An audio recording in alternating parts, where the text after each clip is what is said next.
Assalamualaikum warahmatullahi wabarakatuh. Nama saya Nur Hafni, mahasiswi Prodi PIAUD semester 5, Fakultas Agama Islam Al-Wasliyah Unifa Medan. Baiklah, di sini saya akan mempresentasikan judul makalah saya yang berjudul Pengembangan Akidah Akhlak pada Anak Usia Dini melalui Metode Modeling, diajukan untuk memenuhi tugas makalah pada mata kuliah Pengembangan Akhlak Anak Usia Dini dengan dosen pengampu Ibu Armanila MPSI. Modeling menurut Gantina Komalasari yang dikutip dalam karya ilmiah Nur Azizah menyatakan bahwa modeling merupakan belajar melalui observasi dengan menambahkan atau mengurangi tingkah laku yang teramati, menggeneralisir sebagai pengamatan, sekaligus melibatkan proses kognitif. Dalam penjelasan di atas, modeling berarti proses mencontoh perilaku untuk diterapkan dalam kehidupan seseorang. Pengertian akidah akhlak.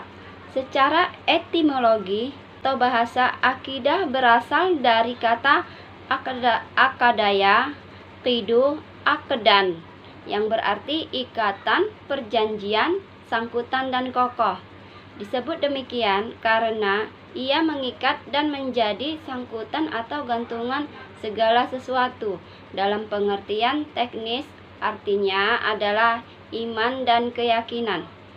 Menurut istilah atau terminologi, akidah ialah dasar-dasar pokok kepercayaan atau keyakinan hati seorang muslim yang bersumber ajaran Islam yang wajib dipegang oleh setiap muslim sebagai sumber keyakinan yang mengikat. Syekh Abdul Bakar Al-Jaziri menyatakan bahwa akidah adalah kumpulan dari hukum-hukum kebenaran yang jelas yang dapat diterima oleh akal, pendengaran, dan perasaan yang diyakini oleh hati manusia dan dipujinya, dipastikan kebenarannya, ditetapkan kesahihannya, dan tidak melihat ada yang menyalahinya, dan bahwa itu benar serta berlaku selamanya. Kata akhlak secara etimologi berasal dari bahasa Arab. Bentuk jamak kata khuluq atau al-khuluq yang secara bahasa antara lain berarti budi pekerti, perangai, tingkah laku, atau tabiat. Pengertian akidah akhlak. Berdasarkan pengertian-pengertian akhlak di atas dapat dirumuskan bahwa akidah adalah dasar-dasar pokok kepercayaan atau keyakinan hati seorang muslim yang bersumber dari ajaran Islam yang wajib dipegangi oleh setiap muslim sebagai sumber keyakinan yang mengikat. B. Dasar akidah akhlak. Dasar akidah akhlak adalah ajaran Islam yang bersumber pada Al-Quran dan Hadis yang merupakan pedoman hidup dalam Islam dan menjelaskan kriteria atau ukuran baik buruknya suatu perbuatan manusia. B. Tujuan akidah akhlak. Adapun tujuan akidah akhlak: 1. Memupuk dan mengembangkan dasar ketuhanan yang sejak lahir. 2. Membentuk pribadi muslim yang luhur dan mulia. 3. Menghindari diri dari pengaruh pikiran yang menyesatkan. D. Pengertian anak usia dini.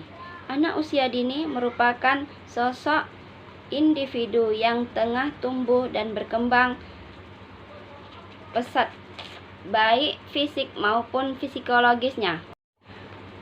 Montessori menyatakan bahwa masa usia dini merupakan fase absorb mind, yaitu masa menyerap pikiran. Pada masa ini, anak dengan mudah menyerap segala sesuatu yang terjadi di lingkungannya, seperti sebuah spons yang menyerap air. Masa ini biasanya disebut dengan masa Golden Age atau masa keemasan, di mana kemampuan otak anak dalam menyerap informasi sangat tinggi. Apapun informasi yang diperoleh anak akan berpengaruh terhadap perkembangannya di kemudian hari. Jika pada masa ini anak diberikan stimulasi yang tepat dan sesuai dengan tahapan perkembangan yang dilalui anak, maka anak akan menjadi lebih matang, baik secara fisik maupun psikologis, dan siap menghadapi masa sekolahnya. Menurut Hartanti, anak usia dini memiliki sejumlah karakteristik yang mempunyai rasa ingin tahu yang besar, merupakan pribadi yang unik, suka meniru, kaya akan fantasi dan imajinasi, suka bereksplorasi, masa yang paling potensial untuk belajar, dan menunjukkan sikap egosentris dalam bagian diri makhluk sosial. Metode modeling. Modeling berakar dari teori Albert Bandura dengan teori belajar sosial. Penggunaan teknik modeling atau penokohan telah dimulai pada akhir tahun 50-an, meliputi tokoh nyata, tokoh melalui film, tokoh imajinasi atau imajiner. Modeling merupakan belajar melalui observasi dengan menambahkan atau mengurangi tingkah laku yang teramati, menggeneralisir berbagai pengamatan sekaligus melibatkan proses kognitif. Terdapat beberapa tipe teknik modeling, yaitu 1. Modeling tingkah laku baru, yang dilakukan melalui observasi terhadap model tingkah laku yang diterima secara sosial. Individu memperoleh tingkah laku baru. 2. Modeling mengubah tingkah laku lama, yaitu dengan meniru tingkah laku model yang tidak diterima sosial, akan memperkuat atau memperlemah tingkah laku tergantung tingkah laku model itu. 3. Model simbolik, yaitu modeling melalui film dan televisi menyajikan contoh tingkah laku berpotensi sebagai sumber model tingkah laku. Berarti modeling di sini berperan sebagai seorang yang memerankan model atau tauladan yang akan dicontoh oleh orang lain. Penokohan adalah istilah yang menunjukkan terjadinya proses belajar melalui pengamatan terhadap orang lain dan perubahan yang terjadi melalui peniruan. Peniruan menunjukkan bahwa perilaku orang lain yang diamati. Proses belajar melalui pengamatan menunjukkan terjadinya proses belajar setelah mengamati perilaku pada orang lain. Meniru apa yang ia lihat pada lingkungannya, lambat laun akan mempengaruhi dirinya untuk melakukan hal yang sama pada objek yang dilihat. Dalam hal ini, modeling adalah pemberian suatu contoh perilaku yang dilakukan secara langsung oleh orang terdekatnya, yaitu lingkungan keluarga, sekolah, dan masyarakat, di mana anak usia dini merupakan makhluk imitator atau makhluk peniru. Jadi, apa yang didengar atau yang dilihatnya dalam kehidupan sehari-hari, mereka akan melakukannya. Modeling merupakan metode yang sangat efektif dalam mendidik anak, karena anak tidak ingin diperintah, melainkan mendapatkan suatu perilakuan yang baik secara langsung dari lingkungannya.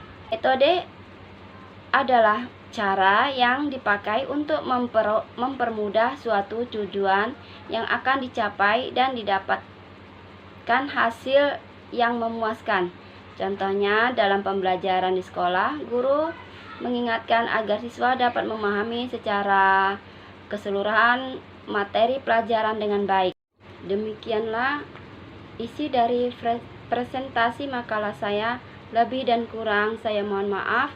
Wabillahi taufik wal hidayah. Assalamualaikum warahmatullahi wabarakatuh.